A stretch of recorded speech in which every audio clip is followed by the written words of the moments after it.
विगतमा यिनी गोविन्द केसीको अनसनको म्यानेजर थिए।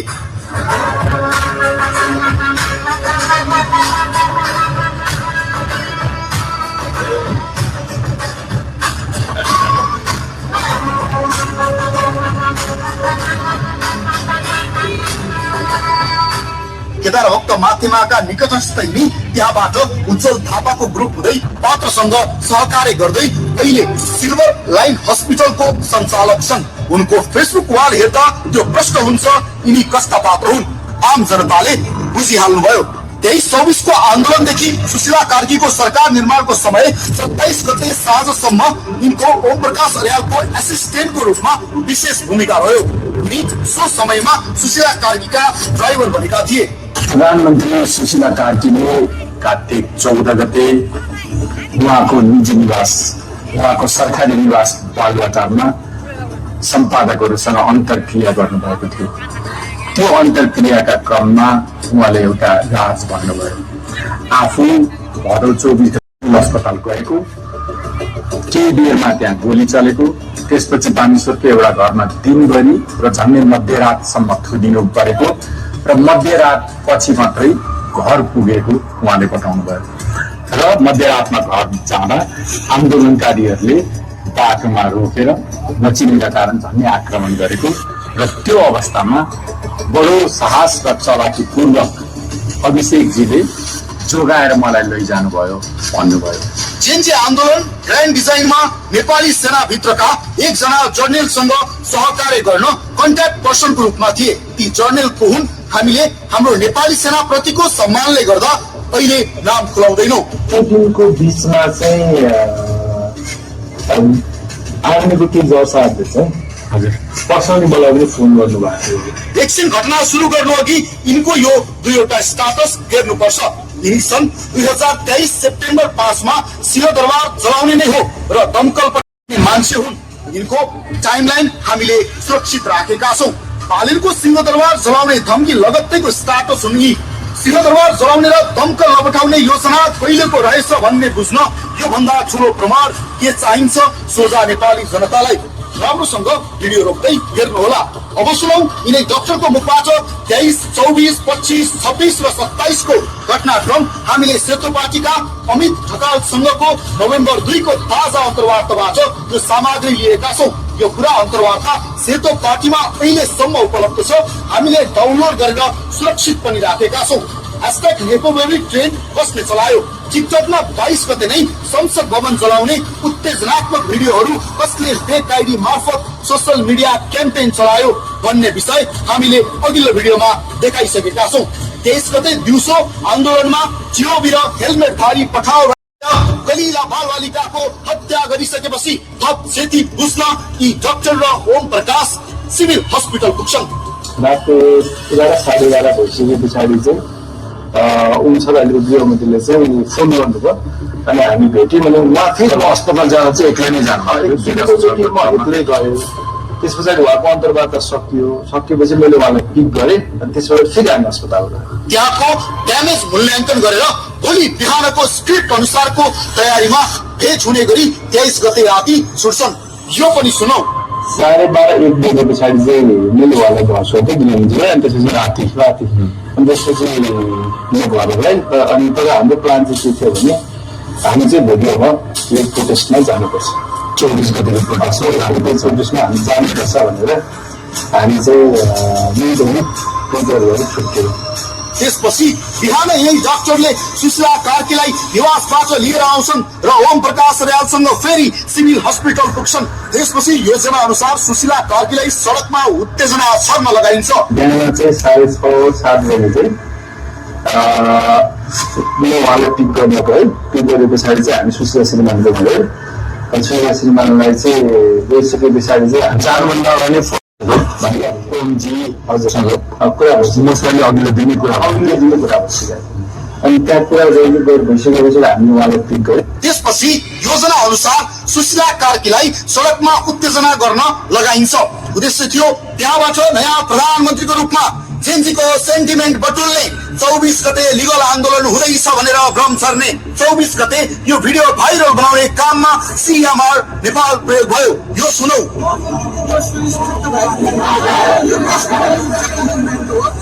आज जे भयो नि यो जे भयो यसको यो चाहिँ यस्तो नकारात्मक जुन परिणाम आएको छ त्यसको विरोधमा चाहिँ अब हामी लाग्छौँ। जस्तो अहिले प्रश्नहरू पनि उठेर प्रधानमन्त्रीलाई गृहमन्त्रीलाई अन्तर्राष्ट्रिय अदालतमा उठाउनुपर्छ, उहाँलाई कारवाही गर्नुपर्छ, कानुनी दायरामा। किनभने यो genocide this is totally genocide. अझ बच्चाको जेनोसाइड। तपाईँ पनि पूर्व प्रधानमन्त्री भइसक्नु भएको, यसमा सर्वोच्चको भूमिका चाहिँ के हुनुपर्छ? म यो सर्वोच्चको भूमिका के हुनुपर्छ त्यसपछि सुशीलालाई लिएर फ्रिडम स्टुडियोको बाटो हुँदै युरोपियन युनियनको अफिसमा लगिन्छ। त्यो अफिस भवन 5 तला र बानेश्वर हाइटमा अवस्थित छ। यो भवन हामीले यहाँ देखाइदिएका छौँ, जहाँबाट संसद भवनदेखि सिंहदरबारसम्म जलेको मुस्लो मजाले देखिन्छ। यो भवनको ब्यानर सहित हामीले राखिदिएका छौँ। यो युरोपियन युनियनको प्रोजेक्ट इम्प्लिमेन्ट युनिट हो। मजाले यो हेर्नु होला। 24 गतेको घटनापछि यो EU को ब्यानर लुकाइएको छ। हामीले गुगल स्ट्रिट भ्यू प्रयोग गरेका छौँ। त्यही भवनबाट 24 गतेको 10 बजेपछिको अपरेसन कोअर्डिनेसन हुन्छ। सुशीला कार्कीको थप 2वटा भिडियो पनि सार्वजनिक गरिन्छ। EU को अफिसबाट पहिलो हेलिकप्टरबाट नेताहरूको भागाभाग भएपछि हामीलाई यो अवस्था आउँछ भन्ने थाहा थियो, नेतालाई छोड्न हुन्न भन्ने, र दोस्रो बेलुका ओम प्रकाश अर्यालसँगै बसेर भिडियो निकाल्ने। यो सुनौ। र अब अहिले यिनीहरूले यति ठुलो भ्रष्टाचार गरेको छ, यति नराम्रा कामहरू गरेको छ, यिनीहरूलाई बाहिर जान चाहिँ दिनु हुँदैन। यिनीहरूलाई चाहिँ कारवाहीको उसमा बाहिरमा ल्याउनलाई कुनै पनि ठाउँबाट जान नदिएर रोकेर यिनीहरूलाई कारवाही गर्नुपर्छ। यिनै डाक्टरका अनुसार त्यहाँ उनीहरूले प्रोजेक्टर मार्फत दिनभर देश जलेको हेरे, त्यही घरको छानाबाट काठमाडौँ जलेको हेरे। यो पनि सुनौ। एक खालको चाहिँ यो माहौललाई चाहिँ कसरी शान्त पार्ने, कसरी गर्ने भन्ने थियो। अनि त्यो समयमा चाहिँ हामी सबैले समाचार फलो गर्दा थियो। अनि त्यो घरमा त्यो पावर पोइन्ट थियो, अनि त्यसलाई चाहिँ हामी लगाएर चाहिँ समाचारहरू त्यसमा लगाएर अनि त्यो तपाईँको साथीको अफिस घरमा त्यहीँ बसेर अनि त्यहाँ आएपछि अब यहाँ यो भयो, यहाँ आएको देशभरिको अपडेट आएपछि त्यसले अझ हाम्रो छटपट्टि बनायो। अनि त्यस पछाडि चाहिँ सोचाइसँग केही गरौँ न, मान्छेहरूलाई अपिल गर्नु लगाउँ, के गरौँ भनेर भन्नुभयो। त्यसपछि अहिले चाहिँ मैले पनि त्यही समयमा चाहिँ हामीले केदार भक्त माथिमा सरलाई कल गरेँ। उहाँले म अवश्य म घरमा छु, हुन्छ तपाईँ आउनुहोस् भन्नु, तर हामीसँग अवस्था थिएन। उहाँसँग चिकित्सा शिक्षा आन्दोलनको क्रममा तपाईँको कोही नभएको चिन्तन भयो। अनि त्यस पछाडि मैले सन्दीप युगलाई पनि कल गर्थेँ। अनि उहाँले पनि के भन्नुभयो, हुन्छ म मेरो तर्फबाट चाहिँ पब्लिकलाई अपिल गर्छु नि त भनेर भन्नुभयो। त्यसपछि कुमार घिसिङलाई पनि कल गरेँ मैले, उहाँले पनि त्यही भन्नुभयो। अनि विभिन्न मान्छेहरूलाई चाहिँ अपिल गर्नुहोस् न त भनेर अपिल गर्नु लाग्यो। त्यही अफिसबाट सुरक्षा संयन्त्रसँग निरन्तर सूचना आदान प्रदान हुँदै थियो। अनि राति अब तपाईँहरू कसरी निस्किनुभयो? रात भयो नि सडकमा जसाबले गर्नुभयो। त्यस पछाडि चाहिँ हाम्रो अहिले गृहमन्त्रीज्यूलाई चाहिँ अर्को कोही अरू कुनै सरकारवालाहरूले पनि उहाँलाई पनि अप्रोच गरिरहनु भएको हुन, तर उहाँहरूलाई के थाहा थिएन भने हामी त्यो प्रोटेस्टपछि सँगै छ भन्ने चाहिँ जान एकै ठाउँमा थाहा थिएन। किनकि ओम प्रकाश जानकार थिए कुन हेलिकप्टर कुन नेताको उद्धारको लागि आयो भन्ने। यो भिडियोमा ओम प्रकाश अर्यालकै आवाज सुन्न सकिन्छ। सुशीला कार्कीको पनि त्यहाँ आवाज छ। यो पनि सुनौ। यी घरमा त मान्छे त परे होला कि बहिनी बहिनी है, क्याजुअलिटी पनि छ होला। कस्तो मुस्लो आइरहेको छ। हेलिकप्टर भागेछ, अर्को अर्को अर्को त हान्नु न ढुङ्गाले होइन भाग्यो।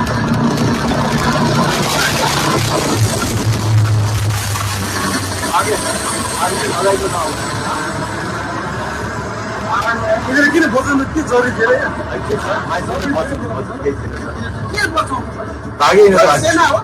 सेनाले भगाइदियो त्यो अगाडिको त सेनाको यो पनि अब सेनाकै होला। देश जलिसकेपछि यिनै डाक्टरको फोनमा अमुक कर्णेलको फोन आउँछ। सुशीला कार्कीसँग कुरा गर्न नेपाली सेनाले यी डाक्टरलाई सम्पर्क गर्छन्। कस्तो आर्मीको केही जसारले चाहिँ पर्सनली मलाई पनि फोन गर्नुभएको थियो। अनि उहाँहरूले चाहिँ सुशीलासँग कुरा गर्न सकिन्छ त भनेर फोन गर्नु उहाँले कसरी फोन गर्नुभयो त तपाईँ अब मेरो एकजना पहिले नै पुरानै चिन्जान भएको उहाँले चाहिँ अब चिफ साहबले कुरा गर्न खोज्नु भएको छ भन्ने खालको कुरा गर्नुभएपछि हुन्छ म कुरा गरिदिन्छु भने तर उहाँ र हामी सँगै सोच भनिनँ मैले राति 12 बजे ओम प्रकाशले फोन गरेको भरमा विश्व अधिकारी र्याली प्रमुख आफ्नै गाडी पठाउँछन्। त्यही कर्णेलले नेपाली सेनाको ट्रक पनि पठाउँछन्। यो सुनौ। रातिको 11:30 बजिरहेको बेला चाहिँ त्यो जज साहबलाई चाहिँ मैले कल गरेँ, मलाई जसले फोन गर्नुभएको थियो। अनि त्यस पछाडि चाहिँ मैले भने त्यतिखेर चाहिँ मैले चाहिँ सुशीला श्रीमान हामी चाहिँ सधैँ छ फसिरहेको छ भन्नु। अनि के छ तपाईँ न उहाँलाई चाहिँ घर पुऱ्याइदिन सकिन्छ भनेर मैले उहाँलाई हेल्प मागेँ। अनि त्यस पछाडि उहाँले हुन्छ म माथि जाहेर गर्छु, त्यसपछि के हुन्छ म खबर गर्छु भन्नुभयो। अनि त्यो निकै बेर खबर आएन। त्यस पछाडि चाहिँ अहिलेको गृहमन्त्रीले पनि चिनेका केही प्रहरी अधिकारीलाई पनि फोन गर्नुभयो। अनि त्यो पनि निकै बेर फोन आएन। अनि तर कसरी के 1 घन्टा 1.5 घन्टा पछाडि दुवैजनाको कल ब्याक आयो। त्यो अवस्थाबाट पनि सेनामा पनि फोन हजुर त्यो अवस्थामा चाहिँ उहाँहरूको आफ्नो च्यानलमा रिपोर्टिङ गर्नुपर्ने सहज अवस्था थिएन। त्यही भएर टाइम टेकिङ उहाँले पनि सोच्नु भयो होला यो निस्किने अवस्था हो होइन। अनि त्यस पछाडि फोन आइसके पछाडि 1:30 यस्तै भइरहेको थियो। अनि त्यसपछि फोन आइसके पछाडि चाहिँ तत्कालीन काठमाडौँको प्रहरी प्रमुख को एउटा गाडी थियो, विश्व अधिकारी उहाँको एउटा गाडी थियो। त्यस पछाडि नेपाली सेनाको त्यो ठुलो ट्रक 1 टन ट्रक जुन भन्नु त्यो ट्रक दुईवटा थियो। त्यो आर्मी सहित सेना सहित दुईवटा ट्रक थियो। अनि एउटा चाहिँ भ्याली चिफ विश्व अधिकारीको गाडी थियो। त्यसपछि 25 गते 26 गते कसरी डिस्कोरमा सरकार निर्माणको भोटिङ नाटक मञ्चन गरियो त्यो सबैलाई थाहा छ। सोही राति बालेनको फरमान आउँछ। आइआरआई फ्रिडम स्टुडियोको भाषामा गजबको कोअर्डिनेसन गरिदिन्छन् बालेनले। coordination. I am so happy that Dalen did amazing coordination and उसले indirectly process गरेको नि यो प्रोसेसलाई फेसिलिटेट गरेको छ। So happy.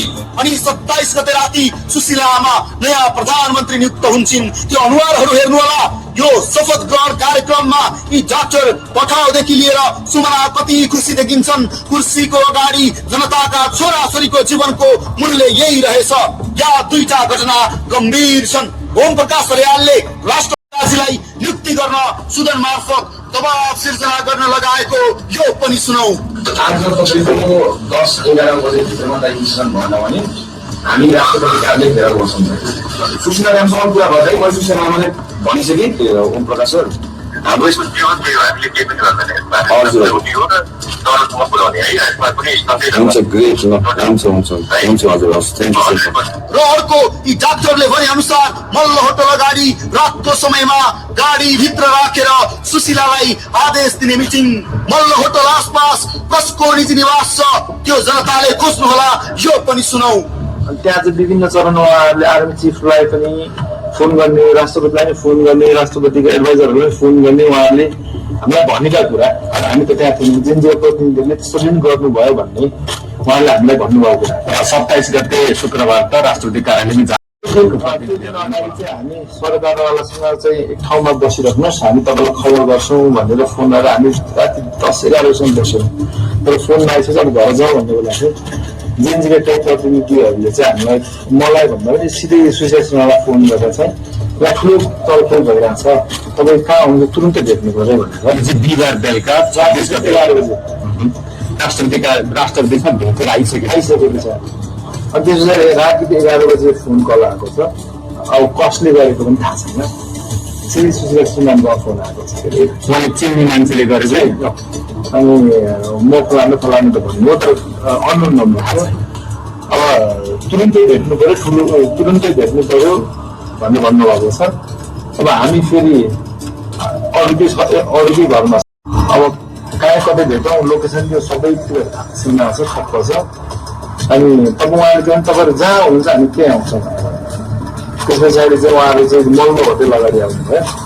अनि मल्ल होटेल अगाडि राति 11-11:30 बजी चाहिँ गाडीमै कुरा गरेर हामीलाई चाहिँ यो दलहरूको कुरा सुशीला कार्की गाडीमै हुनुहुन्थ्यो आएर त्यही नै कुरा भयो अनि त्यहाँ बाटोमा भएको सेनाहरू तपाईँ धेरै बेर नबस्नुहोस् जानुहोस् उहाँले चिन्नु भएन हामीलाई सेनाले पनि तपाईँलाई सुशीला चिनेन अनि तपाईँ जानुहोस् यहाँ अहिले कर्फ्यू लागेको छ त्यहाँ बस्न हुँदैन जानुहोस् भनेर बोलाएको थिएँ हामीले भन्नुभयो अनि उहाँले चाहिँ के भन्नुभयो भने राष्ट्रपति दलहरू मिलेर चाहिँ यहाँ डिफ्रेन्ट कुरा भइरहेछ अब यसमा लाग्नु पर्यो यो गर्नु पर्यो जसरी पनि तपाईँ बन्नु पर्यो भन्ने खालको कुराहरू गर्नुभएको सुशीला आमालाई फोन गरेर घरमा बोलाएर आदेश दिन सक्ने वरिष्ठ मान्छेको होला पक्कै पनि आफूभन्दा अग्रज सिनियर श्रीमान नै होलान् कि जेनजी वार्तामा सर्वेक्षक बस्ने मान्छे होला त्यो बुझिराखौ यसको लागि आज अर्को रहस्य उजागर गर्नुपर्ने हुन्छ अलिकति यो डलरको सञ्जाल पनि हेरौँ डलरको सञ्जाल पनि हेरौँ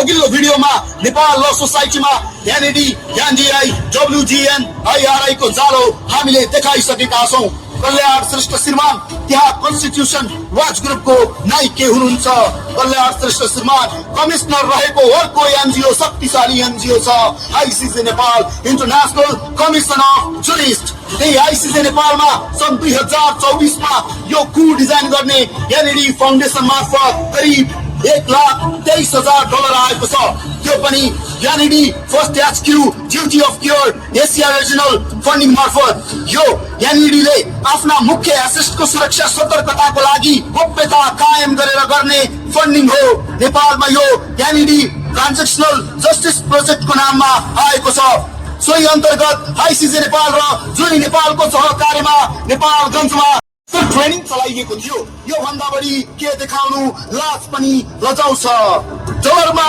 देश बेच्नेहरू देशद्रोही हुन् यसरी प्रायोजित जेनजी आन्दोलनबाट सुदन देखाएर राष्ट्रपतिलाई दर्शाएर पर्दा पछाडि कल्याण श्रीमानको निर्देशनमा ईयूको प्रोजेक्ट इम्प्लिमेन्टेसन युनिटको अफिसबाट नेपाली सेनालाई युएन मार्फत दबाब दिएर बनेको प्रधानमन्त्री हो तपाईँ सुशीला कार्की अब हाम्रा प्रश्न एक ओम प्रकाश र डाक्टर अभिषेकसँग 24 गते बिहान सडकमा कसरी पुग्नुभयो प्रधानमन्त्री बन्न कि भीड उत्तेजित पारेर देश चलाउन 2 नम्बर प्रश्न तपाईलाई घर जान आन्दोलनकारीबाट कसरी खतरा भयो तपाईको लागि काठमाडौँका सबै घर खुल्ला थिए किन त्यही युरोपियन युनियनको अफिस जानुभयो 3 नम्बर प्रश्न ईयूको अफिसमा बसेर फरमान जारी गर्दै गर्दा भोलि यो घटना बाहिर आयो भने देशद्रोहीको हुकुममा लाग्छ भन्ने सोच आएन प्रश्न तपाईलाई हामीले देखाएको ईयूको अफिसमा बसेर प्रोजेक्टर लगाएर देश चलेको हेरेर बस्नु भएको हो कि होइन 2 वर्ष अघि सिंहदरबार चलाउने नै हो र दमकल पठाउने होइन भन्ने मान्छे डाक्टर अभिषेकसँग ईयूको अफिसमा बसेर साक्षीकै सिंहदरबार चलेको हेर्दा तपाईलाई बोलेन उसैको गाडीमा डुल्दा मन चिसो भएन कुन मुख देखाउनुहुन्छ अब जनतालाई 6 नम्बर प्रश्न तपाईलाई 24 गते नै खोज्ने सेनाका जनरलको हुन् बिहानै रानी पोखरीबाट हतियार बुझाएर भागेका भ्याली प्रमुख गाडी र 2 ट्रक सेना के आधारमा तपाईलाई 24 गते रातिबाट सुरक्षा दिन आयो ओम प्रकाश अर्यालको पहुँचले मात्र त्यो सम्भव थियो बाहिर सिंहदरबार चलिरहँदा 2 गाडी सेना र प्रहरी तपाईको लागि कसरी खटियो यो पनि हाम्रो प्रश्न हो तपाईलाई प्रधानमन्त्रीज्यू र अर्को 7 नम्बर प्रश्न 26 गते राति मल्ल होटल नजिक यी गिरोहसँग कसको घरमा हुनुहुन्थ्यो गाडी भित्र बोलाएर तपाईलाई व्यक्ति को हुन् 8 नम्बर प्रश्न गोविन्द केसीको नेक्ससमा बसेर शिक्षा सकाउने देशका युवा बेच्ने तिनीहरूलाई बलि चढाएर देश चलाएर ऊ गर्ने गिरोहको प्रधानमन्त्री बन्न या हुन तयार हुनुभएको हो होइन भने कसको योजनामा तपाईँ प्रयोग हुनुभयो जनतालाई बताइदिनुहोस् एनएडी फाउन्डेसनको डलर खानेको खाता एक गरेर सार्वजनिक गर्न सक्नुहुन्छ दम छ नत्र अबोध कलिला बालबालिका मारेर देश जलाएर बन्नु भएको तपाईँ प्रधानमन्त्री सुशीला कार्कीलाई नेपाली जनताले मानिदिनु पर्ने अझ हामी 2000 सिंहदरबार